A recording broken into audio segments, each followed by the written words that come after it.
ಸರ್ಕಾರದ ಮುತುವರ್ಜಿಯಲ್ಲಿ ಜಿಲ್ಲಾವಾರು ಗೋಶಾಲೆ ನಿರ್ಮಿಸುವ ರಾಜ್ಯ ಸರ್ಕಾರದ ಮಹತ್ವದ ನಿರ್ಣಯದಂತೆ ಉಡುಪಿ ಜಿಲ್ಲೆಯ ಹೆಬ್ರಿ ಶಿವಪುರ ಸಮೀಪ ಕೆರೆಬೆಟ್ಟುವಿನಲ್ಲಿರುವ ಸುಮಾರು 13 ಎಕರೆ ಭೂಮಿಯಲ್ಲಿ ಗೋಶಾಲೆ ನಿರ್ಮಿಸಲು ಉದ್ದೇಶಿಸಲಾಗಿದೆ. ಸದ್ರಿ ಗೋಶಾಲೆಯ ನಿರ್ವಹಣೆ ಮತ್ತು ಮೇಲುಸ್ತುವಾರಿಯನ್ನು ಶ್ರೀ ಪೇಜಾವರ ವಿಶ್ವಪ್ರಸನ್ನ ತೀರ್ಥ ಶ್ರೀಪಾದರ ನೇತೃತ್ವದ ಶ್ರೀ ವಿಶ್ವೇಶಕೃಷ್ಣ ಗೋಸೇವಾ ಟ್ರಸ್ಟ್ ರಿಜಿಸ್ಟರ್ ವಹಿಸಿಕೊಳ್ಳುವಂತೆ ಸರ್ಕಾರ ನಿವೇದಿಸಿಕೊಂಡಿದೆ. ಈ ಹಿನ್ನೆಲೆಯಲ್ಲಿ ಶನಿವಾರ ಪೇಜಾವರ ಶ್ರೀಗಳು ಹಾಗೂ ಟ್ರಸ್ಟ್ನ ವಿಶ್ವಸ್ತರುಗಳಾದ ಪದ್ಮನಾಭಾಚಾರ್ಯ, ಗುರುದಾಸ್ ಶೆಣೈ, ಹೆಬ್ರಿ ತಹಶೀಲ್ದಾರ್ ಬೃಂದರ, ಹೆಬ್ರಿ ತಾಲೂಕು ಪಶುವೈದ್ಯಾಧಿಕಾರಿ ಡಾಕ್ಟರ್ ಪರಶುರಾಮಕ್ಕೆ ಮೊದಲಾದವರು ಸ್ಥಳಕ್ಕೆ ಭೇಟಿ ನೀಡಿ ಪರಿಶೀಲನೆ ನಡೆಸಿದರು. ಮೊದಲ ಹಂತದಲ್ಲಿ ಸರ್ಕಾರ ಅನುದಾನವನ್ನು ಬಳಸಿ ಇಡೀ ನಿವೇಶನಕ್ಕೆ ತಡೆಬೇಲಿ ಹಾಕುವುದು ಹಾಗೂ ಸ್ಥಳದಲ್ಲಿರುವ ಕೆರೆ ಪುನರುತ್ಥಾನ ಕಾರ್ಯಗಳನ್ನು ಪ್ರಧಾನಮಂತ್ರಿ ಉದ್ಯೋಗ ಖಾತ್ರಿ ಯೋಜನೆಯ ಸಹಯೋಗದೊಂದಿಗೆ ನಡೆಸಲಾಗುವುದು. ಮುಂದಿನ ಹಂತದಲ್ಲಿ ಗೋಶಾಲೆ ನಿರ್ಮಾಣ ಮಾಡಲಾಗುವುದು ಎಂದು ತಹಶೀಲ್ದಾರ್ ಹಾಗೂ ಪಶುವೈದ್ಯಾಧಿಕಾರಿಗಳು ವಿವರಿಸಿದ್ದಾರೆ. ಸದ್ರಿ ಗೋಶಾಲೆಯಲ್ಲಿ ಸಂರಕ್ಷಿಸಬಹುದಾದ ಗೋವುಗಳೆಷ್ಟು ಎನ್ನುವುದನ್ನು ಮೊದಲು ನಿರ್ಧರಿಸಬೇಕು. ಬಳಿಕ ಪಶು ಆಹಾರ ದಾಸ್ತಾನು, ಗೋಮಯ ಸಂಗ್ರಹ ಸ್ಥಳ, ನೀರಿನ ವ್ಯವಸ್ಥೆ, ಗೋಶಾಲೆಯ ತ್ಯಾಜ್ಯದ ನೀರು ಹರಿಯುವ ವ್ಯವಸ್ಥೆ, ಮೃತಪಟ್ಟ ಹಸುಗಳನ್ನು ಹೂಳುವುದು, ಕಾರ್ಮಿಕರ ವಸತಿ ಇತ್ಯಾದಿಗಳನ್ನು ಗಮನದಲ್ಲಿಟ್ಟುಕೊಳ್ಳಬೇಕೆಂದು ಶ್ರೀಗಳು ಸೂಚಿಸಿದರು.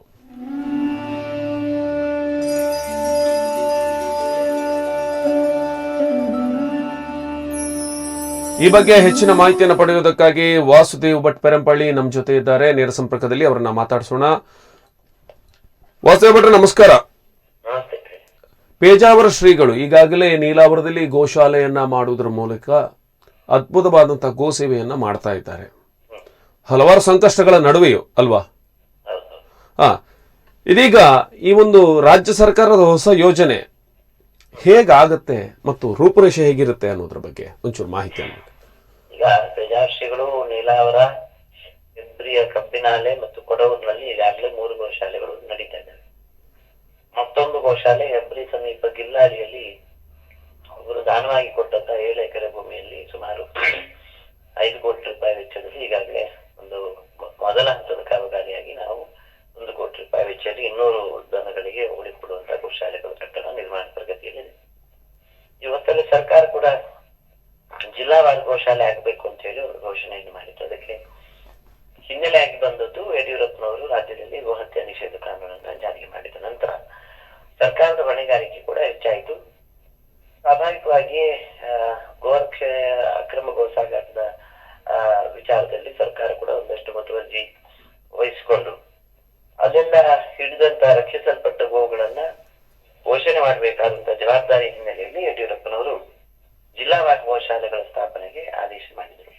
ಅದು ಬಹಳ ಒಳ್ಳೆಯ ವಿಚಾರ, ಒಳ್ಳೆಯ ಬೆಳವಣಿಗೆ ಕೂಡ. ಸರ್ಕಾರದ ಸಹಭಾಗಿತ್ವ ಇದ್ದಾಗ ಮಾತ್ರ ಇಂತಹ ಯೋಜನೆಗಳು ನಮ್ಮದೊಂದು ಬಲವನ್ನು ಪಡೀತದೆ. ಉಡುಪಿ ಜಿಲ್ಲೆಯಲ್ಲಿ ಕೂಡ ಅದಕ್ಕೆ ಪೂರಕವಾದಂತಹ ಪ್ರಕ್ರಿಯೆ ಮತ್ತು ಅದಕ್ಕೆ ಜಿಲ್ಲಾಧಿಕಾರಿಗಳಿಂದ ಆದೇಶ ಆದ ಹಿನ್ನೆಲೆಯಲ್ಲಿ ಸರ್ಕಾರಿ ಭೂಮಿ ಕೆರೆಬೆಟ್ಟು ಪ್ರದೇಶದಲ್ಲಿ ಇದೆ 13 ಎಕರೆ ಅಂತ ಹೇಳಿ. ಅದು ನಾವು ಒಂದು ವಿಚಾರವನ್ನು ಸರ್ಕಾರದ ಮುಂದೆ ಇಟ್ಟಿತ್ತು, ಪಶುಸಂಗೋಪನಾ ಸಚಿವರ ಮುಂದೆ ಮತ್ತು ಮುಖ್ಯಮಂತ್ರಿಗಳ ಮುಂದೆ. ಏನು ಅಂತ ಹೇಳಿದ್ರೆ, ಇವತ್ತು ನೀವು ಸರ್ಕಾರದ ನೆಲೆಯಲ್ಲಿ ಜಿಲ್ಲಾವಾರು ಗೋಶಾಲೆಗಳನ್ನು ಮಾಡುವುದು ಬಹಳ ಒಳ್ಳೇದೇ. ಆದರೆ ಮುಂದೆ ಸರ್ಕಾರಗಳು ಬದಲಾದ ಹಾಗೆ, ಅವರ ಧೋರಣೆಗಳು ಬದಲಾದ ಹಾಗೆ ಇಲ್ಲಿಯ ಗೋಶಾಲೆಗಳು ನೀವೀಗ ಸ್ಥಾಪನೆ ಮಾಡಿ ಹೋದಂತದ್ದು ಮತ್ತೆ ಅದು ಬಲಿಪಶುಗಳಾಗಬಾರ್ದು, ಅಲ್ಲಿರುವಂತಹ ಗೋಗಳು ಹೈರಾಣ ಆಗುವಂತ ಪರಿಸ್ಥಿತಿ ಬರಬಾರ್ದು. ಈಗಾಗಲೇ ಮೈಸೂರಿನಲ್ಲಿ ಅದೇ ಪರಿಸ್ಥಿತಿಯನ್ನು ನಾವು ನೋಡ್ತಾ ಇದ್ದೇವೆ. ಅಮೃತ ಮಾರ್ಗ ಅವರು ಗೋಶಾಲೆಯಲ್ಲಿ ಗೋಶಾಲೆಗಳು ಇರ್ತಕ್ಕಂಥ ಗೋವುಗಳು ಧೋರಣೆಗಳು ಬದಲಾದ ಸರ್ಕಾರಗಳು ಬಂದಾಗ ತುಂಬಾ ತೊಂದರೆ ಅನುಭವಿಸಿದ್ದಾರೆ. ಅವುಗಳು ನಿತ್ಯ ಆಹಾರಕ್ಕೂ ತತ್ವಾರ ಬರುವಂತಹ ಪರಿಸ್ಥಿತಿ ಇದೆ. ಈ ಹಿನ್ನೆಲೆಯಲ್ಲಿ ನೀವು ಸರ್ಕಾರ ಇವತ್ತೇನ್ ಮಾಡ್ಲಿಕ್ಕೆ ಹೊರಟಿದ್ದೀರಿ, ಅದರ ನಿರ್ವಹಣೆ ಜವಾಬ್ದಾರಿಯನ್ನ ಜಿಲ್ಲಾವಾರು ಈಗಾಗಲೇ ಆ ಕ್ಷೇತ್ರದಲ್ಲಿ ಕೆಲಸ ಮಾಡ್ತಾ ಇರ್ತಕ್ಕಂಥ ಟ್ರಸ್ಟಿಗಳಿಗೋ ಮಠಮಾನ್ಯರಿಗೋ ನೀವು ಗುತ್ತಿಗೆ ಆಧಾರದಲ್ಲಿ ವಹಿಸಿದ್ರೆ ನೀವು ಕೊಡಬೇಕಾದಂತ ನೆರವುಗಳನ್ನು ಕಾಲಕಾಲಕ್ಕೆ ಕೊಡ್ತಾ ಇದ್ರೆ ಎರಡೂ ಕೆಲಸ ಸುಸೂತ್ರವಾಗಿ ನಡೆಯುತ್ತದೆ ಅಂತ ಹೇಳುವಂತ ವಿಚಾರವನ್ನು ಗಮನಕ್ಕೆ ತಂದಾಗ ಅದು 100ಕ್ಕೆ 100 ಸರ್ಕಾರ ಒಪ್ಪಿತು. ಆ ಹಿನ್ನೆಲೆಯಲ್ಲಿ ಕೆರೆಬೆಟ್ಟುವಿನಲ್ಲಿರುವಂತ ಗೋಶಾಲೆಯನ್ನ ಇವತ್ತು ಪ್ರಾರಂಭದ ಅನುದಾನಗಳು ಇವತ್ತು ಅವರಿಂದ ಬೇರೆ ತಡೆಬೇಲಿ ಹಾಕಿ ಕೊಡುವಂತಹದ್ದು, ಅಲ್ಲಿನ ನೀರಿನ ಸಂರಕ್ಷಣೆಗಳಿಗೆ ಮೊದಲಿದೆ ಅದನ್ನು ರಿಪೇರಿ ಮಾಡಿ ಕೊಡುವಂತಹದ್ದು, ಈಗ ಲಭ್ಯ ಇರುವ ಆಧಾರದಲ್ಲಿ ಅವುಗಳನ್ನ ನಿರ್ವಹಿಸಿಕೊಟ್ಟು ಮುಂದಿನ ಅನುದಾನಗಳು ಪ್ರಕ್ರಿಯೆ ನಡೆಯುತ್ತೆ. ಹೌದು, ಈಗ ಮುಂದೆ ಬದಲಾದ್ರೆ ಈಗ ಮಠ ಮಂದಿರಗಳು ಕೊಟ್ಟರು ಅದನ್ನ ನಡೆಸ್ಲಿಕ್ಕೆ ಆಗ್ಬೇಕಲ್ಲ ವಾಸುದೇವ್ ಬಿಟ್ರೆ? ಏನಾದ್ರೂ ಈಗ ಸಮಾಜ ಮಠ ಮಂದಿರಗಳ ನೆಲೆಯಲ್ಲಿ ನೀವು ಭರವಸೆ ಇರ್ಲಿಕ್ಕೆ ಅವಕಾಶಗಳಿದ್ದಾವೆ.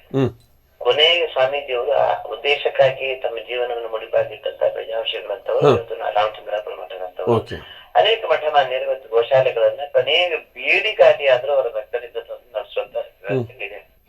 ಅದನ್ನೇ ಇವತ್ತು ಎಲ್ಲ ಮಠಗಳು ಮಾಡ್ತಾ ಇರುವಂತದ್ದು.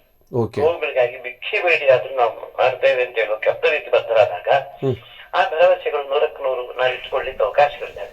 ಖಂಡಿತ ಖಂಡಿತ ಅದು ಕಷ್ಟ ಖಂಡಿತ. ಅದರಿಂದ ನಾವು ಈಗ ಹಂತದ ಪ್ರಕ್ರಿಯೆಯಲ್ಲಿ ನಾವು 13 ಎಕರೆ ಭೂಮಿಯನ್ನು ಕೂಡ ಈ ಬೇಜಾರು ಮಠದ ನಂದಗೋಕರ ಟ್ರಸ್ಟಿಗೆ ನೀವು 99 ವರ್ಷಕ್ಕೆ ಲೀಸಿಗೆ ಕೊಡಬೇಕು ಅಂತ ಹೇಳಿ ಅದು ಕಂದಾಯ ಇಲಾಖೆಯ ಸೂಚನೆ ಇದೆ. ಅಧಿಕೃತವಾಗಿ ಮನವಿ ಕೊಡ್ಬೇಕು, ನಾವು ಅದನ್ನ ಮಾಡಿ ಕೊಡ್ತೇವೆ ಅಂತ.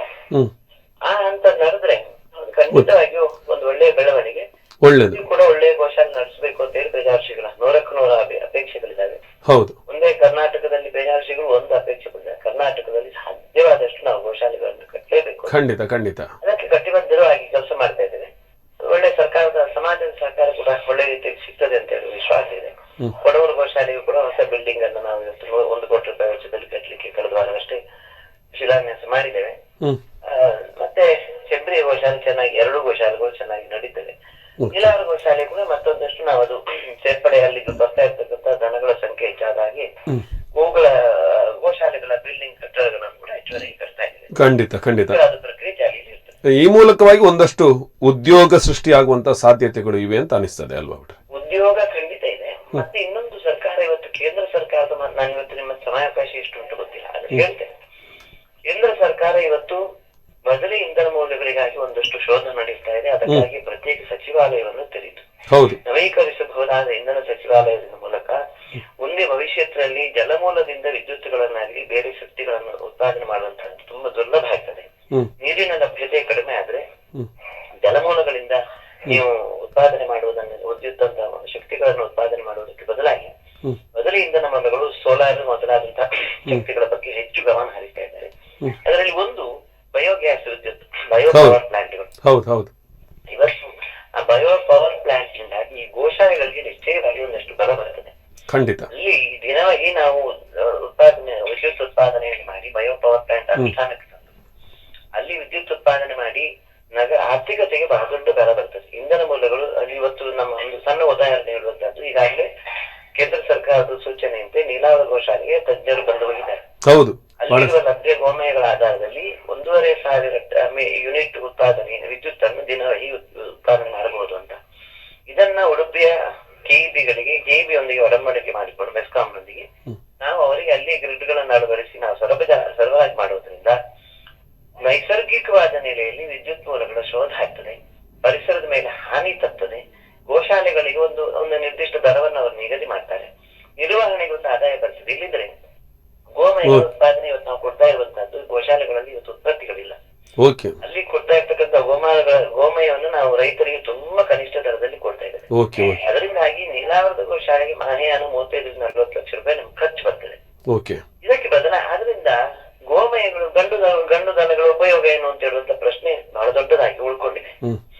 ಈಗ ಇದೊಂದು ಬಯೋ ಪವರ್ ಪ್ಲಾಂಟ್ ಗಳ ಅನುಷ್ಠಾನಕ್ಕೆ ಬಂದ್ರೆ ಉಡುಪಿ ಜಿಲ್ಲೆಯಲ್ಲಿ ಅವರು ಯೋಜನಾ ವರದಿಯಲ್ಲಿ ಒಂದು ಹೇಳಿದ್ದಾರೆ ಕೇಂದ್ರ ಸರ್ಕಾರದ ತಂಡದವರು, ನೀವು ಉಡುಪಿಯಲ್ಲಿ ಅಲ್ಲಲ್ಲಿ 5,000 ಹೆಚ್ಚು ಇರ್ತಕ್ಕಂತಹ ಸ್ಥಳಗಳಲ್ಲಿ ಗೋಮಯ ಸಂಗ್ರಹಣಾ ಕೇಂದ್ರಗಳನ್ನು ಇಟ್ಟು ಇಲ್ಲಿಂದಲೂ ಅವರಿಂದ ಗೋಮಯಗಳನ್ನು ಪಡ್ಕೊಂಡು ನೀವು ಹೆಚ್ಚುವರಿ 5,000 ಯೂನಿಟ್ ವರೆಗೆ ನೀವು ಉತ್ಪಾದನೆ ಮಾಡುವಂತ ಬಯೋ ಪವರ್ ಪ್ಲಾಂಟ್ ಅನ್ನು ಅನುಷ್ಠಾನ ಮಾಡಿಕೊಡ್ತೇವೆ ಅಂತ.